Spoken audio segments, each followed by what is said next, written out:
Good morning, everybody. Thank you again for joining us. As Nora mentioned, my name is Adam Gassensmith. I'm the Manager of Client Engagement at Peters & Associates. If you've joined our webinars before, you may have heard from me. If I haven't spoken with you one-on-one before, I'm responsible for the sales and the marketing side of our managed services practice. Jeff Gargas, who you'll be hearing from a little bit later, he is my counterpart. He's responsible for the operations and delivery of our support and managed services. So thanks again for joining. This is a 30-minute webinar, so relatively short here. If you have questions, please ask them throughout. We'll have a little bit of time at the end, I believe, if you want to ask questions, but again, encourage you to be interactive. Ask your questions, happy to answer. This is being recorded and the recording will be posted on our website. We'll have the slides as well. So you'll have access to these materials later on. Let's go ahead and jump in. Like I said, it's a pretty short topic. I know that everybody's busy. We're going to talk about the importance of security awareness training. We're going to talk about what effective security awareness training looks like. Then we're going to have Jeff demo the tools that we use both on ourselves as well as on our clients, and then we'll close things out. And again, we'll have kind of opportunity to ask questions throughout the presentation.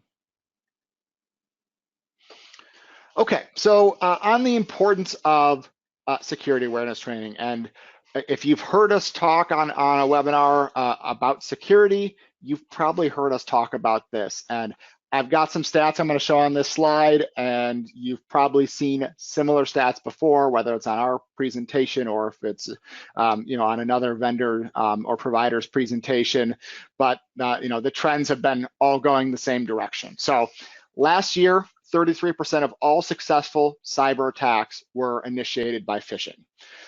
So a third of all successful cyber attacks came through by phishing or by social engineering.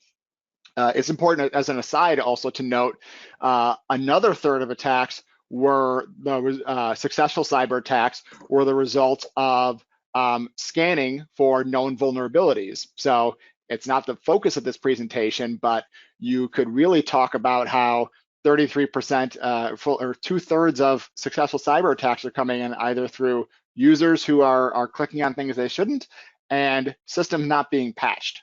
So happy to talk about those system patching and that kind of stuff later on, but today's focus, 33% of successful cyber attacks in 2020 initiated by phishing.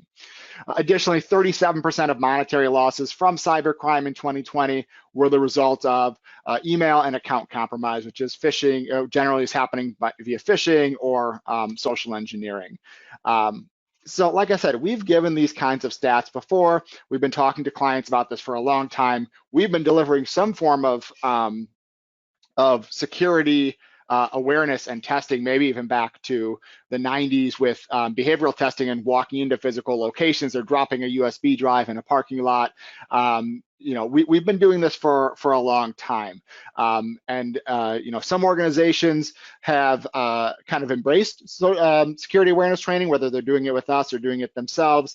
Other organizations maybe embraced it after a successful compromise or after a competitor or partner was compromised and they kind of saw the need for it.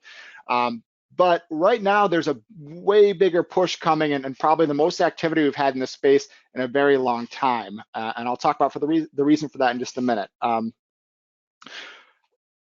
cost of a data breach is rising. So as of 2020, 2021, I think this ran from May through March of this, from May of 2020 through March of this year is where this data comes from. But the cost of a data breach had risen to 4.24 million.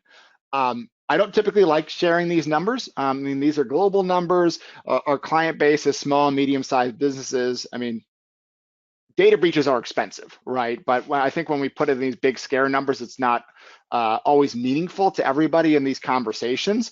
The reason I'm sharing it here is because this is impacting a larger industry trend that's hitting everybody.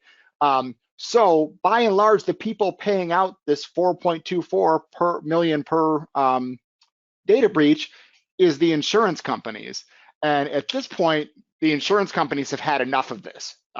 So we're starting to see a lot of pressure in the last few months of insurance companies saying that if you're not doing certain things, and cybersecurity insurance is one of them, we may not cover you anymore, and we may not provide that coverage that you need to run your business. So I'll mention quickly here, hopefully everybody on the call today, hopefully everyone's organization does have a cybersecurity insurance policy.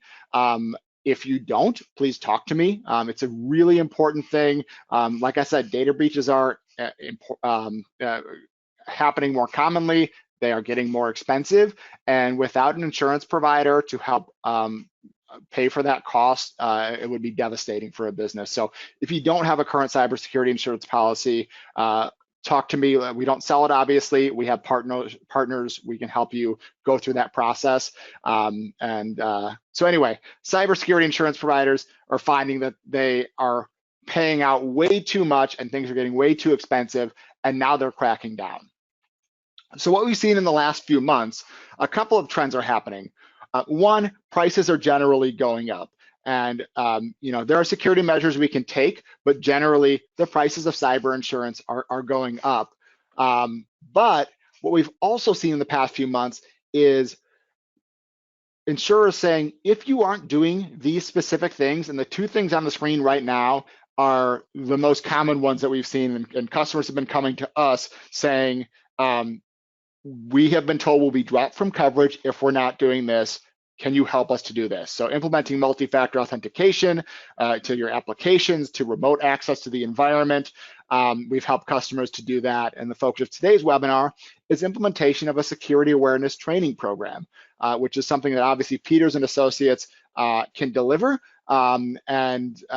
Organizations have been coming to us. We just had a conversation this morning that was exactly because of this, that they've been told they would be dropped from coverage if they didn't have this. And I'll kind of further expand on this. Insurance providers are getting a lot more serious about this. There's a questionnaire that you're filling out, but to a large degree, it's still, a self-attestation of what you are and are not doing.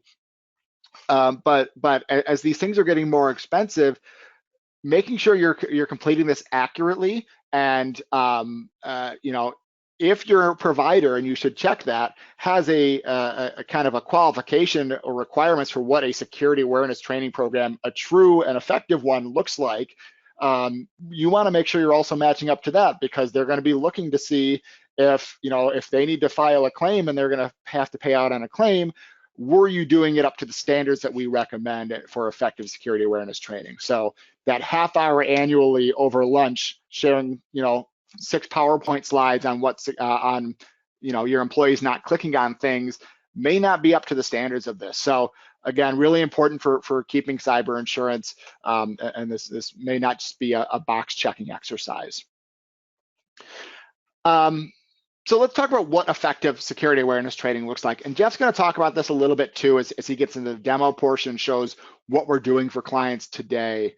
But overall, the goals of security awareness training: one, educate employees on the role they play in securing the organization. I think a lot of us have probably run into this. Our worldview is constantly being bombarded by security and news of breaches and all of these things that we're seeing every single day.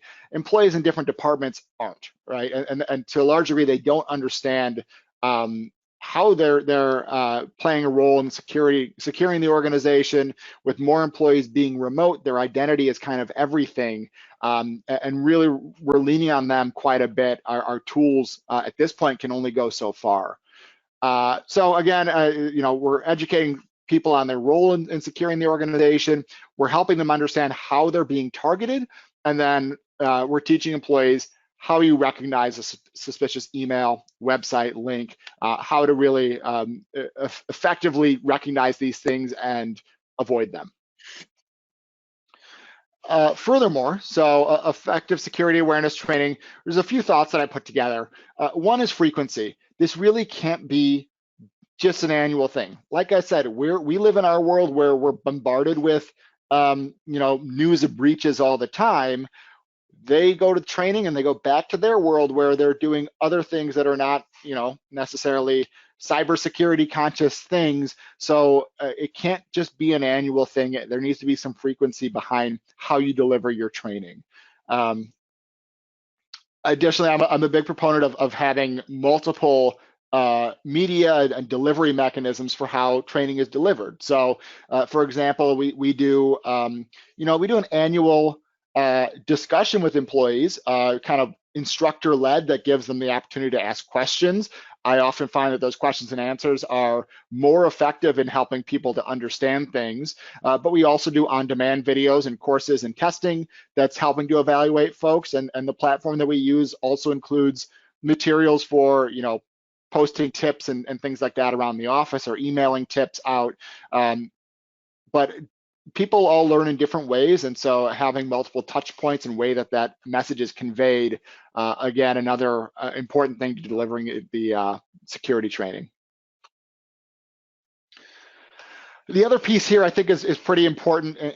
Every organization has their own culture and how they deliver things and how they might deal with multiple failures of phishing tests, which I'll talk about in just a second. Everyone's going to have kind of their own way of doing that. But I will say, as much as possible, I think it's important to be able to build a culture of encouragement and positive reinforcement for people recognizing things. What we want to do is we want to educate users, and we want them, if they click on something that they shouldn't be clicking on, and they're scared to tell us that they clicked on something, that means that our response time, the dwell time for a potential attacker, all of those are delayed, and it causes a problem for incident response. If we create an environment that makes somebody want to tell us, even if they might have screwed up, hey, I think I might have clicked on something I shouldn't have, and reporting that as soon as possible, it means that all of our response can start sooner. So I think it's important to have an environment of encouragement and reinforcing, clicking or checking on links, or asking whatever your method is for checking a phishing email, making sure you're reinforcing that positively. And then lastly is testing. I think that education without testing is hard, is kind of impossible. You never have a measuring stick of how people are doing or how they're responding to certain things. Your employees are certainly being tested by real phishing emails every day. Our filtering solutions, the technology behind it is not 100%. Phishing emails get through, and it's a constant back and forth between the security vendors and the bad actors, and it kind of always will be. So having testing and being able to know who needs a little bit more help is beneficial to the organization. So make sure you're doing frequent testing as well. Then a couple other notes here before I hand it off to Jeff. So other considerations around security awareness training, compliance, and I'll throw this in the bucket with cyber insurance, as this has become now a leading requirement for maintaining coverage. Other standards though may require security awareness training, and may require certain standards around how that training is delivered. Leadership, I think it's extremely important to have buy-in outside of IT. Having a president, or having an HR director, or the leader of the sales organization, not just treat this as a checkbox, or as something that has to be done on an annual basis and pushing through it, but actually seriously understanding why a data breach impacts everybody else in the organization, and why it's important to treat it seriously, and having that encouragement come from everybody and champions from outside of IT is important. And then lastly is coverage. Really encourage everybody to do security awareness training for anybody who has digital access. Sometimes people have said, well, maybe I'll just do it for the C-suite or just for accounting, and I would say that's just not sufficient. Attackers can move laterally through an environment, and really anybody who has access to any portion of your environment should be tested and trained on these types of things. Again, I'd encourage, I haven't seen a question yet, although, Nora, are there any questions in the question pane? I don't see any. Okay. So again, encourage you to enter any questions, but at this point, I'm going to go ahead and hand off to Jeff for the demo portion. And Jeff, I'll hand off presenting capability to you as well. Great. Thanks a lot, Adam. Good morning, everybody. As I mentioned, or as Adam mentioned, my name is Jeff Gargas. I manage our support desk team here. You can see my screen, Adam? Yes. Good, thanks. And so I'm the one that's responsible for all the delivery of all of these services. If you sign up or if you already have our phishing service, Pulse Aware, I would actually be the one running the first couple campaigns for you, and then it'd be handed off to the support desk once you get into the regular rhythm. So just want to touch on a couple things here that Adam was mentioning as well. Why should you do security awareness training? It's because your users are already being phished. Everybody is seeing it, but do they even know they're seeing it? That's the problem. So they may not even know something is a phishing email. What this service does is gets them used to seeing it on a monthly basis, and then they might be able to spot things a little bit easier. Another thing that Adam mentioned that we always encourage is you don't want to punish people, you want to educate them. So this isn't about entrapping people and getting them to fail, getting them to seeing how much you can create an email that's going to really fool everybody. That's not really the point. The point is to just get this in front of their faces on a regular basis so they get used to it. That's why we recommend the monthly tests, because if you're only doing it once a year or once a quarter or whatever it is, that's just not enough for your basic end user. Let's say your lowest level end user that probably barely knows how to use a computer and just logs into submit time or check email or something like that. They're the ones that we really want to make sure understand all this stuff. So the Know Before tool that we use is actually great, as you can see on my screen here. Basically what it is you can send out emails to your users, and then it logs their actions. If they click on it, it'll log that. If they end up entering data, it'll log that. So we can report out all that. So I'll go through all that here. But I wanted to show you some of the examples of the templates that they've got.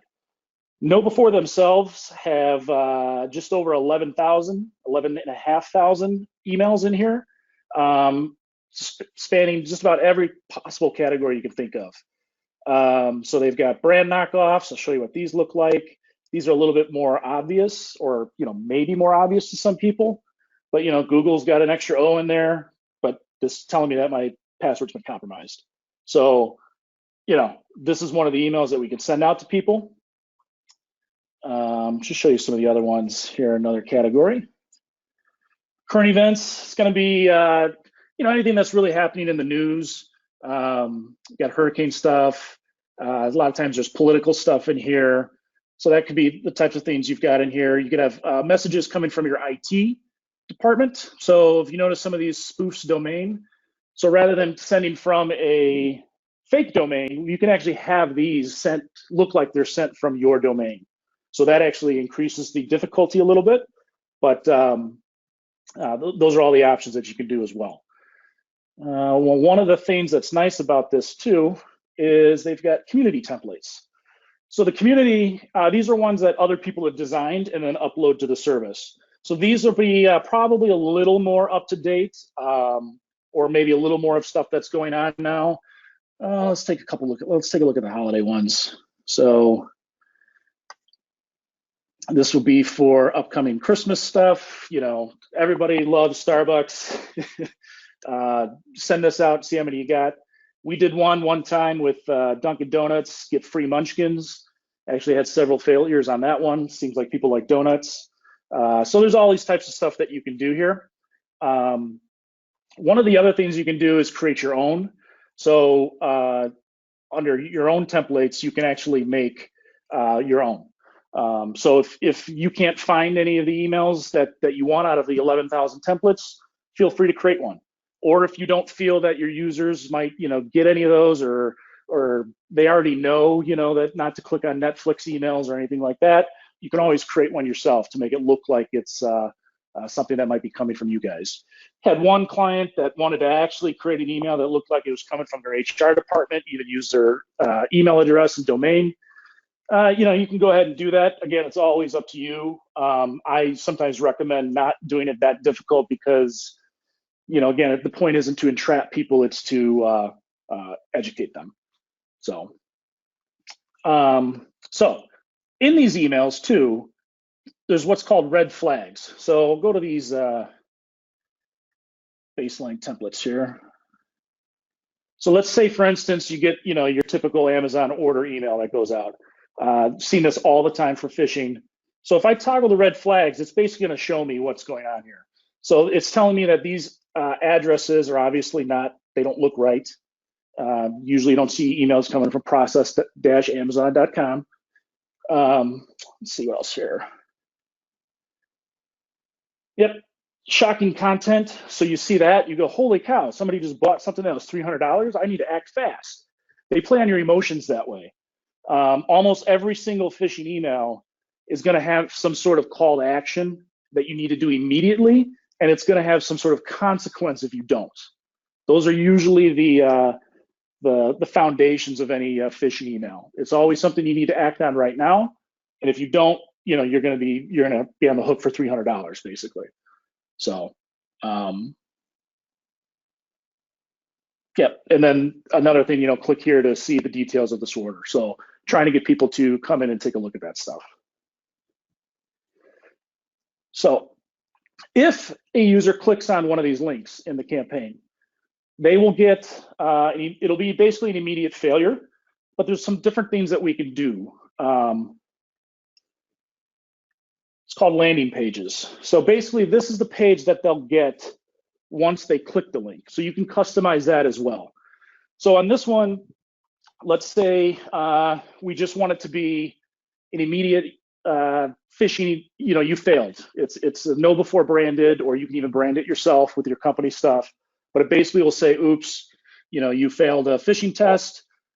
Here's what you need to do or generic information on what you need to do to not, do that again. So I'll kind of give you an example here. Say this is one little bit of cartoonish, but they've got all kinds of different ones. But this could be one of those pages that your users immediately see. That way they know immediately it was a test, basically, is the way you can do that. Now, if you want to test them a little further, the other thing you can do is, they've actually got login pages for like Microsoft and stuff like that. So let's see if I can find any of those. Yep. Well, this is an old one, but they do have the updated login pages. So basically, you can go to a page like this that would look like your Office 365 login pages, and they can actually enter in their credentials. So it'll let them do that here. If they do that, it counts as another failure. So the click is one failure, then this is another. So you can also do these types of things. There is a level as well that allows you to actually show them the email that was sent out and what was wrong with it. So an example of that would be this. And then, this one's not, oh, there it goes. So it'll actually show the email that went out to your entire organization, and then show you the red flags that are in it. So basically instant training right then and there. So what happens after this? So once this campaign goes out to all your users and we've logged who's all failed and all that good stuff, the next step then is actual training those users. So what we can do, they've got several different trainings that we can do. They range from short, 5-minute videos all the way up to, an hour long or even longer, depending upon what you want to do. And so like one of the ones that's very common is this Kevin Mitnick. So that's a 15-minute one, very standard. He updates it every year. He's actually, he actually works with KnowBe4. I think he's their chief security officer or something like that. So basically these videos, let's see here.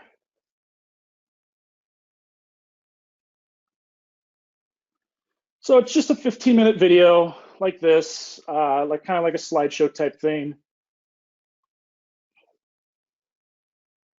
Right. So goes through the whole thing, kind of like your typical online webinar type training stuff. So to go through, watch a little video on the training. It's all logged within KnowBe4. I'll show you that stuff here in a second. And we can report on all that. So the way we run our campaigns is send out the email. Anybody who fails automatically gets put into training, and they have to take the 15-minute, watch the 15-minute video or whatever. And then we report on all that back to you. What we like to do then is also make sure that people aren't failing multiple times. So we keep track of all the information as well. Because again, if somebody fails once and then they don't fail again for another year, they're probably pretty good. People are going to make mistakes. That's fine. But if somebody is habitually failing every single month, then we definitely want to take a closer look at that. All right. So some of the other, I need to close this. So some of the other items here that you can actually do, they not only have videos and stuff like that, but they also have newsletters or just even one-pagers. So even if you wanted to send out a monthly one-page PDF to people that just kind of highlights what's going on out there or a specific topic, I'll show you what those look like. And these are like the one-pagers that you can send out to people that they can just post up on their cubicle or whatever. So there's all types of things. Some of these also even have little quizzes attached to them. We can track the scores on that as well. A lot of people don't really care because they're relatively easy questions, and ultimately they're there just to make sure that you watch the video. Obviously, there's other ways we can determine if they watched it or not, if they keep failing or whatever. So let's see here. All right, so now after we've run the training, now it's time to report on it. So at the end of each month, we send out a report. We don't use the reports that are built into KnowBe4 just because there's a lot of extra info in there. I'll show you that in a second, but it's always saved in your tenant, so if you ever need to know it, we can. But basically, we just provide you a little summary, how many people clicked, how many it was actually sent to, how many clicked, if anybody actually entered in any data, if they entered in their creds, you would know that. And then KnowBe4 also has a fish alert button that you can install into Outlook. So if they think something is a phishing email, they can just click on that button. It automatically reports it to KnowBe4. And if it was an actual phishing test from KnowBe4, they get kudos. And it's logged in the tenant that, yes, they successfully caught this campaign that we sent out. And then, so yeah, if it's not an actual phishing email from KnowBe4, it can automatically forward it to a support desk or whoever you want to forward it to. So we show the historical results, so you kind of keep an eye on how your people are doing. And then we also show, obviously I removed the names and emails, but this is an actual report that we just did. This particular client had several. I actually deleted several pages as well of clicks. So these were the ones that sent out. Now this campaign we sent out was multiple different templates, but you can see there what they pretty much were, and we had all of these clicks. We can actually see what time the email was delivered, what time they opened it, what time they clicked, what browser, IP address, all that type of stuff too is with it. So occasionally we get people saying, I didn't click, that wasn't me. But then I can go back and say, well, you did it on your iPhone at this time, and all that type of stuff. So one last thing I wanted to show is inside of KnowBe4, they do have something called a risk score. So they do sort of report on this. It's their own proprietary number. It's their own proprietary algorithm. Basically, the risk score is based off of your users clicking and also your users' titles. So when we import users, if they have a title of CEO, the risk score is automatically higher for that user, and it's going to stay there. It's not going to come down just because inherently that user's at a higher risk of being phished. If there's a low-level person, a data entry person or something like that, they may start with a low risk score, but let's say they fail some phishing tests, that will increase their risk score. So it's kind of a way to see kind of the overall organization. However, like I said, it also depends on your title, and sometimes things they can't make it any lower. So, all right. And then the last thing that I was just kind of go over our service. So what we recommend is if you were to sign up for us, I recommend doing a baseline test to your entire organization. Don't tell anybody. We'll set up the campaign, we'll send it out, and then we'll get the results back and go from there. Once that's done, send out an email to the entire organization, letting them know the results, how many people clicked, how bad it was, and then set up a whole company training. So, excuse me. So we can actually just send training to everybody, make them do a 15-minute video, the entire organization. Then after that, you let them know, okay, going forward on a monthly basis, we're going to continue testing, and anybody who fails will subsequently get put into additional training. And then from that point forward, we just do the monthly tests. All right. Yeah, that's it for my part. Any questions?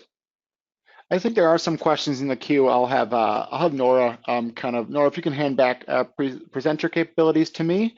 I'll go ahead and share my screen. I know we're a little bit over time, so if you do need to jump, that's understood. We'll have the full recording included, so we'll go about 2 more minutes here, and then we'll go ahead and close things up. Okay, Nora, do you want to go ahead and give me what some of the questions were there? Sure. So the first question that was asked was, when you do testing on employees with phishing emails, what is a typical % of clickers? Boy, I think obviously Jeff would know this better than I, but I think his answer is going to be that it's kind of all over the board depending on how good the email is. Yeah, it's all over the board. It depends on how good the email is. It depends on how large your organization is. It depends on what type of organization it is. Even KnowBe4 has different metrics for different industries. So it's hard. I will say you're always going to have some. I've had some clients say they want to try to get it down to 0, and I just feel that that's realistic, especially if you're in a large organization. It's more just about awareness. It's not about getting it down to 0. Great. Thanks, Jeff. Nora, maybe a couple more? Okay. Yes, there's one more. How would you create an environment of encouragement so users tell us when they may have clicked something? Is there a way to report phishing emails? So Jeff did cover the way to report. Jeff, go ahead. Yeah, I was just going to say, so the Phish Alert button that KnowBe4 has just automatically puts that little button in Outlook, even can do it in the Outlook app on your phone as well. So that's how they can you can encourage them to report it. And then I would say, to encourage that type of environment is when you do these tests, make sure that people know that it's not about punishing them. It is just about awareness. You know, you don't want to tell anybody that they did something wrong or anything like that. It's just we're trying to get people to know what they look like.